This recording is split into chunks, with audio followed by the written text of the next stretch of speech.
105e propos. Truand. Saviez-vous que des bandes organisées de malfrats sont capables d'engranger des milliards de dollars chaque année au détriment d'honnêtes citoyens par une escroquerie mondiale fondée sur l'abus de la crédibilité naturelle des enfants? Leurs bénéfices sont exonérés de tout impôt. Ces truands se font appeler rabbins, prêtres, imams, popes, etc. 106e propos. Témoigner ou dénoncer. Vous observez la fuite d'un violeur d'enfants. Il se débarrasse du couteau encore sanguinolent avec lequel il vient d'égorger la petite fille dont il a abusé. Le dénoncerez-vous lorsque vous le reconnaîtrez sans l'ombre d'un doute au milieu d'une rangée de suspects présentés par la police? Vous seriez un courageux témoin. Sous l'occupation, vous remarquez un saboteur de voies qui opère avant le passage d'un convoi militaire allemand. Vous reconnaissez l'individu. Le raconterez-vous aux enquêteurs de la Gestapo? Vous seriez un lâche délateur.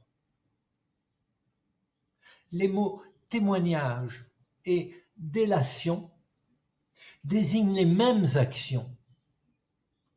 Pourtant, le témoin est bon quand le délateur est très mauvais.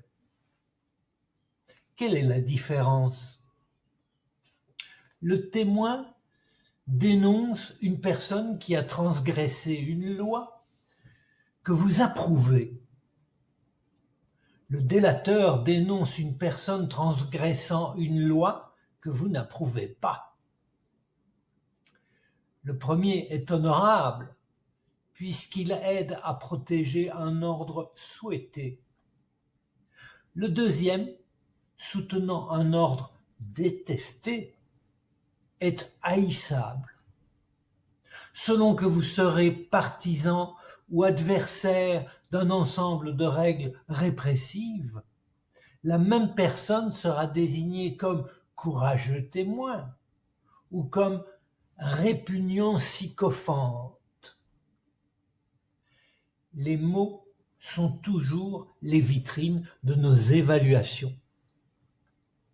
Aux Pays-Bas et en Belgique, des partis politiques ont mis sur pied des sites, par exemple meld.illegaliteit.be, qui permettent aux citoyens de dénoncer aux autorités la présence d'immigrés illégaux ainsi que les entrepreneurs qui les emploient. Pour les humanitaroïdes associés, c'en est trop et ils hurlent à la délation. Mais si vous approuvez les lois qui empêchent que votre pays soit accueillant pour tous les déshérités du monde, si vous pensez qu'il est effectivement nécessaire de condamner les requins s'engraissant de la détresse des petits poissons sans papier attirés par les planctons de l'abondance, alors pourquoi ne pas témoigner? Pourquoi ne pas dénoncer?